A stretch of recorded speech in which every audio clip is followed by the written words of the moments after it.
Bienvenue à toutes et à tous. Bonjour à celles et ceux que je n'ai pas encore salués. Heureux de pouvoir partager ces moments avec vous. Bienvenue aussi aux visiteurs et aux amis qui sont de passage. Je vous invite à ouvrir vos Bibles dans le livre de Jérémie, du prophète Jérémie, chapitre 18. Et nous lirons à partir du verset 1 jusqu'au verset 6, le livre de Jérémie.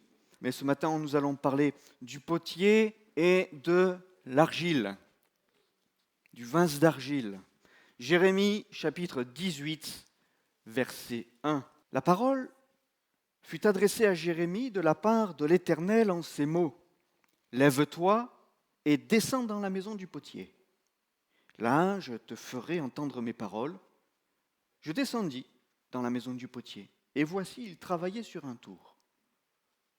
Le vase qu'il faisait ne réussit pas, comme il arrive à l'argile dans la main du potier. Il en refit un autre, tel qu'il trouva bon de le faire. Et la parole de l'Éternel me fut adressée en ces mots. Ne puis-je pas agir envers vous comme ce potier, maison d'Israël, dit l'Éternel? Voici, comme l'argile est dans la main du potier, ainsi vous êtes dans ma main, maison d'Israël. Amen. Le vase qu'il faisait ne réussit pas, comme il arrive à l'argile dans la main du potier. Il en refit un autre, tel qu'il trouva bon de le faire. L'argile, faite de poussière, d'eau, de boue, représente là, bien sûr, l'humanité. Et ces vases que façonne le potier peuvent avoir une forme différente, une hauteur, une grandeur différente. C'est variable d'un vase à un autre, bien sûr. Et puis, ce n'est pas fait à la machine, donc forcément, il y a toujours des différences et chaque vase est unique. Bien sûr, nous comprenons, au travers de cette lecture, que Dieu, le potier, est souverain et il sait de quel vase il a besoin. Il sait à quoi nous allons servir et il nous façonne en fonction. Il nous façonne en fonction. Mais le vase qu'il faisait ne réussit pas. Il ne réussit pas. Alors il prend l'argile, il la pétrit à nouveau pour reformer un autre vase. L'apôtre Paul pouvait dire à Timothée que dans une grande maison, il n'y a pas simplement des vases d'or et d'argent, mais il y en a aussi de bois, de terre. Les uns sont des vases d'honneur et les autres sont des vases d'usage vil. Il y a différents types de vases. Mais si le potier insiste et si la main du potier veut s'assurer que le résultat final soit ce que lui a voulu, c'est pour que nous soyons les uns et les autres. Et en tant qu'Église, ces vases d'honneur. Merci Seigneur. Il y a des vases d'honneur et il y a des vases d'un usage vil. Bon, je passerai là-dessus. Mais je pourrais dire toutefois que les vases de colère qui sont formés pour la perdition se sont formés eux-mêmes ainsi. Je redis, les vases de colère qui sont formés pour la perdition se sont eux-mêmes formés ainsi, résistants à la main du potier. J'ai eu l'occasion, lorsque j'étais sur un marché et que je témoignais, j'annonçais l'évangile, de rencontrer un artisan qui faisait des vases. Alors je me suis arrêté, bien sûr, parce qu'ils étaient beaux. Et comme c'est elle qui faisait les vases, bien sûr, eh bien, je me suis arrêté, je suis descendu au stand du potier. Et puis j'ai demandé, parce que là les vases étaient déjà faits, mais donc j'ai demandé, comment faites-vous, madame, ces vases qui sont magnifiques? Et donc elle m'a expliqué et elle a pris le temps, et j'ai écouté attentivement toutes les étapes par lesquelles elle passait, comment elle sélectionnait son argile, comment elle travaillait l'argile. Et nous le savons, l'argile et le potier a besoin de beaucoup d'eau pour travailler le vase. Regardez, le vase qu'il faisait ne réussit pas. Il faut beaucoup d'eau. Et il faut bien imbiber d'eau l'argile pour que celle-ci soit malléable. Peut-être aussi, les parents, vous avez acheté le kit de poterie à vos enfants, n'est-ce pas? Voilà. Ça, je ne sais pas vous, c'est toujours quelque chose que je crains, moi. Parce que, bon, quand vous ouvrez la boîte, c'est tout filmé dans le paquet, ça rentre, c'est impeccable. Vous sortez, j'allais dire le truc, pardonnez-moi. Vous sortez, machin, et vous ne savez pas comment. Après, vous savez, ça ne rentrera pas à nouveau dans la boîte comme c'était bien classé avant, bien rangé avant. Et puis surtout, vous ne savez même pas comment vous allez retrouver votre table et puis tout le salon après. Il faut faire un moment de jeûne et de prière avant. Dès que, il y en a partout. Vous l'avez aussi, le kit, là. Il faut beaucoup d'eau pour pouvoir travailler l'argile. Sans l'eau, elle n'est pas malléable. Alors, le potier, il a repris l'argile, il a repétri, il a rajouté de l'eau, de l'eau, de l'eau. Et nous avons besoin de quoi, nous? Pour que le potier puisse réussir le vase que nous formons, que nous sommes, de l'eau, de la parole de Dieu. Sinon, nous serions à notre tour, alors que Dieu nous en préserve, des vases d'un usage vil.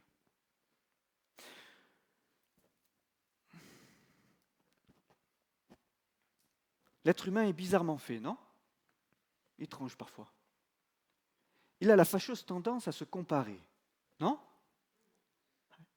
Il se compare. Comme les vases d'ailleurs, quand vous regardez, dire alors, lui, il a la forme un peu plus comme ci, lui, il est un peu plus élancé, et on prend selon nos goûts et nos préférences. Mais des fois, l'être humain, il aime à se comparer. Voilà. Moi, je suis plus élancé. Moi, je suis un peu plus trapu. Moi, je suis un peu plus ci. Ou moi, je ne suis pas assez ci. Ou moi, je ne suis pas assez ça. Ou moi, je ne suis pas comme lui. Je ne suis pas comme...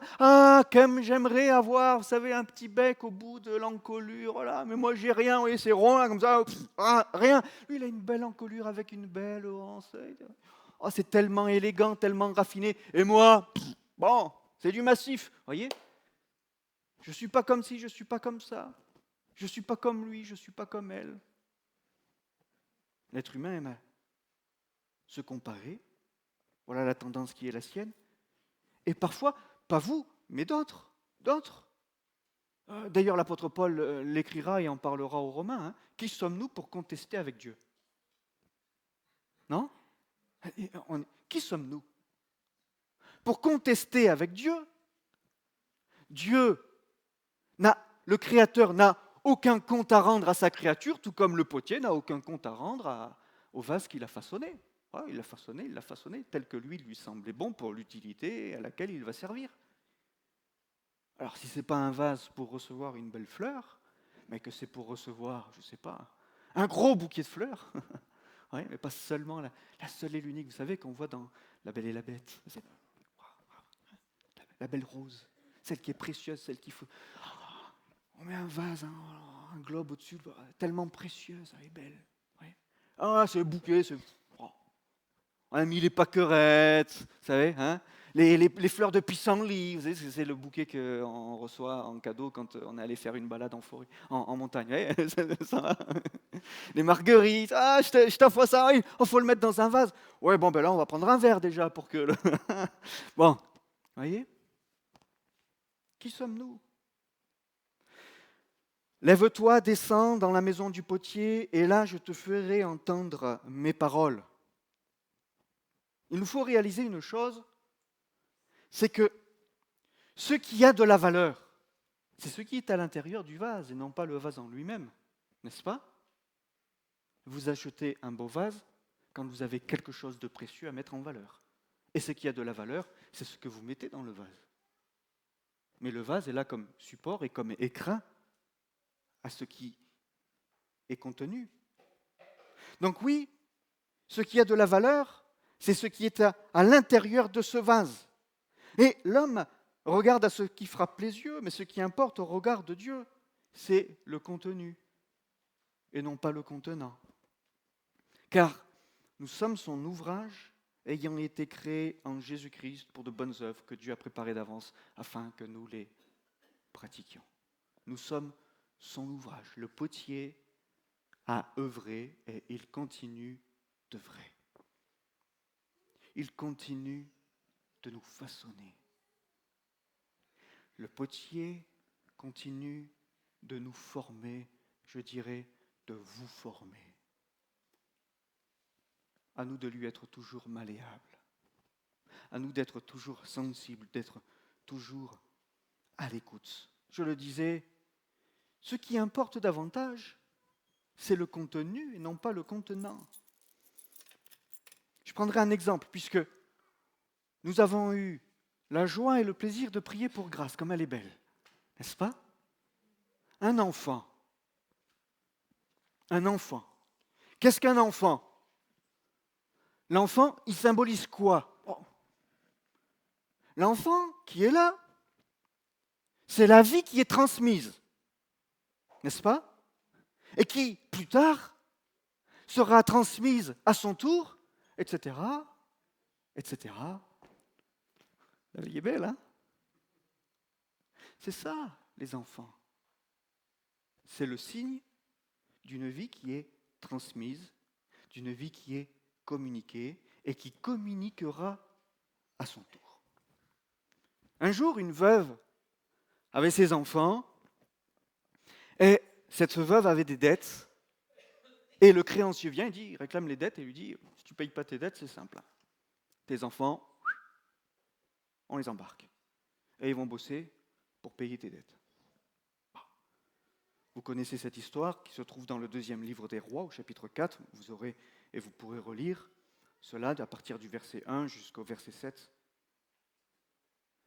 Cette veuve allait être séparée de ses enfants après avoir été séparée de son mari. Et elle représente toute âme qui peut être séparée de Dieu, de son programme d'amour et de vie. Et comme pour la veuve, la dette doit être payée. Dans cet événement, ce récit de vie qui nous est rapporté dans ce livre des Rois, les enfants devaient être enlevés pour être faits esclaves. Qu'est-ce que cela nous apprend? Cela nous apprend que l'adversaire veut tuer le programme de vie. Voyez? Enlever les enfants pour les faire esclaves, c'est détruire le programme de vie. Et je ne redirai pas les propos que j'ai tenus tout à l'heure concernant la place des enfants dans l'Église, puisque vous les connaissez, je les ai suffisamment cités ces dernières années.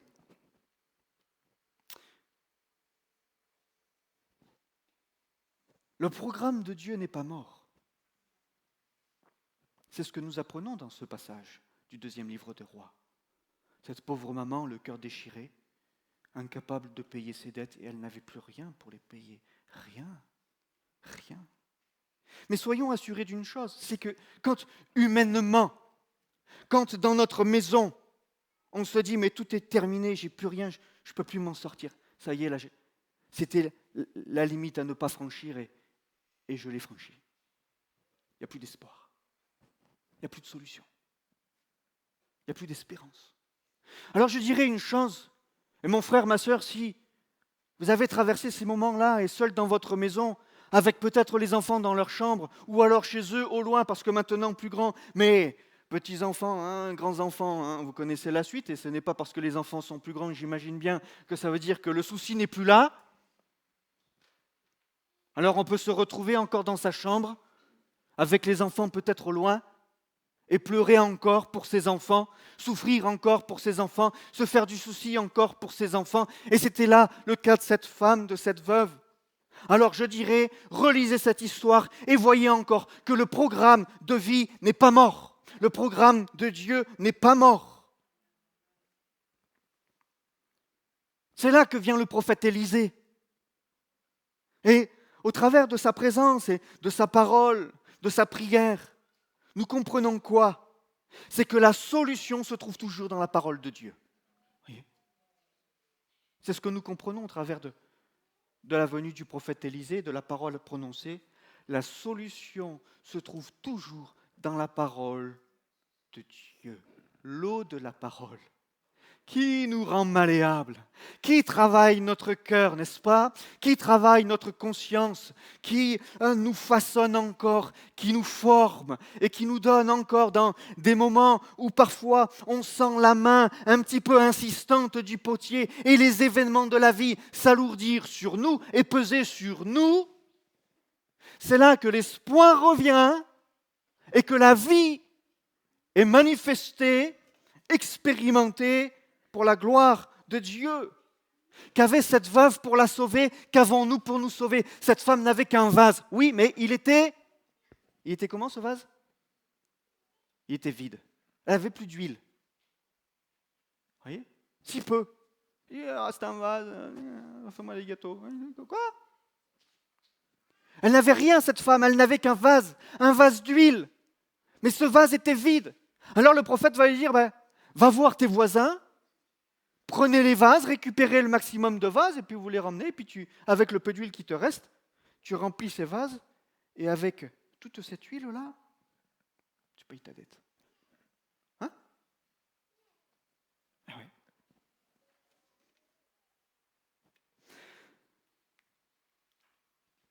Qu'avons-nous? Parce que l'histoire de cette femme, c'est la nôtre. Hein? C'est la vôtre. Qu'avons-nous à notre tour si ce n'est qu'un vase vide? Vide de sens peut-être aujourd'hui. Vide des richesses divines. Et je crois que le Saint-Esprit veut se manifester au travers des événements de la vie, parce que représentent les voisins? Les voisins représentent les différents événements de la vie pour nous remplir de sa richesse. Mais notez que les voisins, ils ont donné des vases comment? Eux aussi. Ils ont donné aussi des vases vides. Eux aussi en manquaient. Eux aussi en manquaient. Comme quoi, ce que le monde nous proposera et les événements de la vie, il manque toujours la substance, il manque toujours le sens, il manque toujours l'essentiel. La richesse. La véritable richesse. Alors cette femme va prendre son petit vase avec le peu qui restait. Vous savez quoi? Il y a une imprimante dans le bureau. Quand je suis arrivé, j'ai voulu imprimer plus d'encre. Mais plus d'encre. Quand je dis plus d'encre, il ne pouvait plus imprimer. Je dis, Seigneur. Il y avait une autre cartouche, soi-disant compatible et tout ça. Je mets la cartouche compatible, soi-disant. Inconnue au bataillon, cette cartouche n'est pas reconnue. Machin. Alors qu'est-ce que je fais? Je reprends l'ancienne cartouche que j'avais jetée dans la poubelle. Vous voyez? Je la reprends. Je la secoue un petit peu, je la tape contre le bureau, je la remets dedans, je dis Seigneur, il faut que ça imprime. Vous savez quoi? Ça fait 2 ans qu'elle imprime et qu'elle n'a plus d'encre. Bon, maintenant on a une nouvelle. Vous inquiétez pas, il y a une nouvelle machine, voilà, et puis imprimer déjà des papiers depuis quelques semaines, là, il y a quelques jours, il y a une nouvelle machine formidable et on peut imprimer plein de papiers pour les enfants, ceci, cela, formidable. Mais vous voyez quand même, je dis Seigneur, il faut que cette cartouche d'encre, il faut qu'elle tienne parce qu'elles n'existent plus ces cartouches. Et elle a fait 2 ans. Et chaque fois que j'ai besoin d'imprimer, des fois on me dit, tu peux m'imprimer une fois? Je dis, ouf, tu sais, on va voir, je me souviens de Grace qui est où? Grace, elle vient me voir, là, c'était au mois de juin, là. Elle vient me voir, elle dit, bon, j'ai besoin d'imprimer là, et bon, écoute, on va voir, un petit bout de prière. C'est sorti, la feuille est sortie, merci Seigneur, elle en avait besoin pour les enfants, c'était pour les enfants, donc ça imprime, il n'y a plus d'encre, mais ça imprime quand même. Voyez, c'est vide et les voisins aussi n'avaient rien. Le peu d'huile qu'il y avait, il ne restait plus grand-chose dans ce petit vase d'huile. Mais à chaque fois qu'elle versait le peu qui lui restait dans les vases, ça remplissait, ça remplissait, ça remplissait. Un autre vase, ça remplit, ça remplit. Un autre vase, un autre vase, un autre vase. Et encore. Jusqu'à ce que tous les vases que les voisins avaient à leur disposition, eh bien, soient là et tous soient remplis. Et avec le profit de la vente de cette huile, bien sûr, celle-ci a pu payer sa dette. Tout cela pour dire que ce ne sont pas les événements de la vie qui nous enrichissent. Oui, parfois on passe par des événements de la vie qui sont difficiles, etc. On dit oh, ça va fortifier, ça va. Non, ce n'est pas tellement les événements de la vie qui nous enrichissent, parce qu'il manque l'essentiel là-dedans. Ce qui nous enrichit, c'est le peu d'huile, mais que nous mettons à profit et que nous versons, c'est-à-dire que nous utilisons, quand bien même nous savons que nous en avons tellement peu et que le peu qui nous reste est si précieux. On n'oserait pas. Mais pourtant là, elle va faire ce geste de foi de dépenser son huile.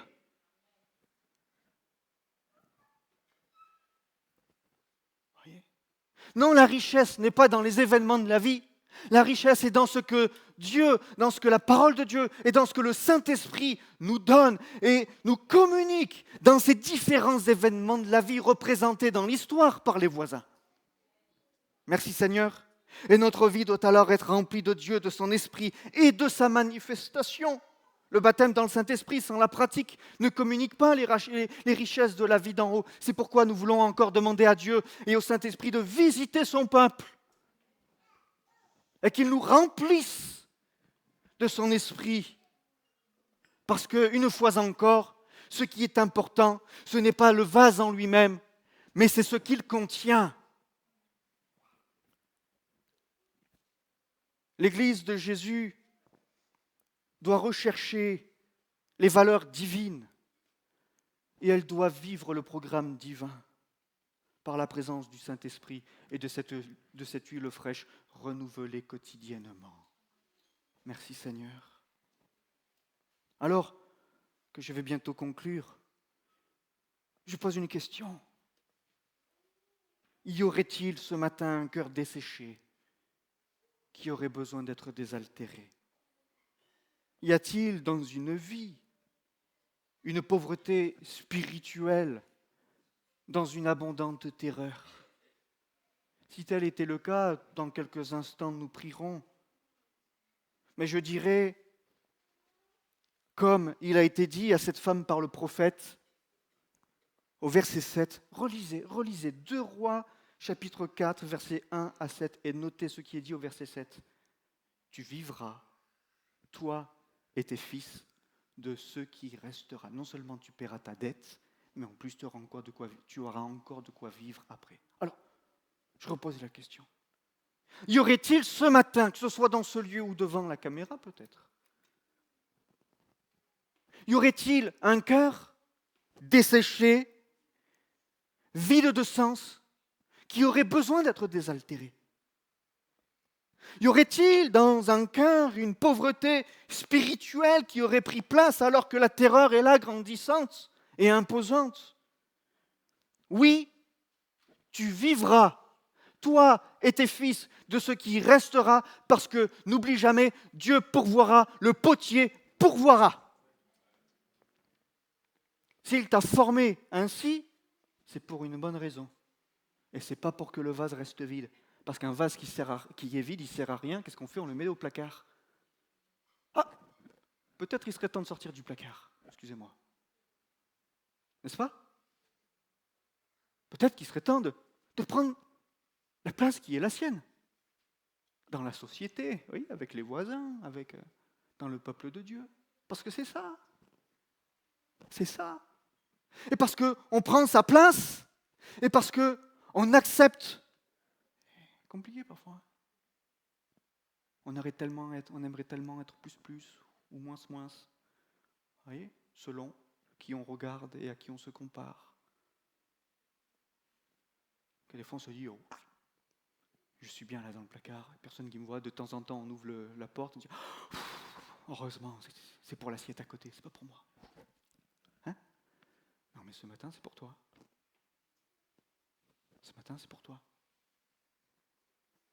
Dieu veut pour nous et Dieu veut pour vous une vie abondante dans sa grâce et dans sa richesse. Je conclus. Je chanterai un cantique encore, quelques instants. Un seul modèle, Jésus-Christ. Mais tous différents et uniques. C'est ce qui fait la richesse de l'Église. Je dirais alors que le vase que vous êtes soit tel que le potier l'a décidé. Et aussi, il nous faut nous conserver purs pour ne pas ternir la gloire de Dieu qui est déposée en nous, pour ne pas ternir la vie de Dieu qui est déposée en nous, la parole de Dieu, l'Esprit de Dieu, pour ne pas corrompre ce que Dieu a placé, sa parole et son esprit. Il nous faut nous conserver purs. C'est ce que disait l'apôtre Paul. Si donc quelqu'un se conserve pur en s'abstenant de ces choses, il sera un vase d'honneur sanctifié, utile à son maître et propre à toute bonne œuvre. Alors, notez qu'au départ, le vase que faisait le potier ne réussit pas, mais il en fit un autre. Il en fit un autre. Puissiez-vous être ces vases d'honneur. On va se recueillir encore et nous souvenir que c'est vrai, dans un vase d'honneur, nous n'y mettons pas n'importe quoi, n'est-ce pas? Soyons purs. Soyons purs. Et laissons-nous former. Eh bien, à mon tour, je vais vous dire au revoir et je vais vous dire merci pour ces 2 années passées. Voilà, vous allez nous manquer, vous allez me manquer. Et que Dieu vous bénisse. Que Dieu vous bénisse. Merci. Et bonne continuation à vous.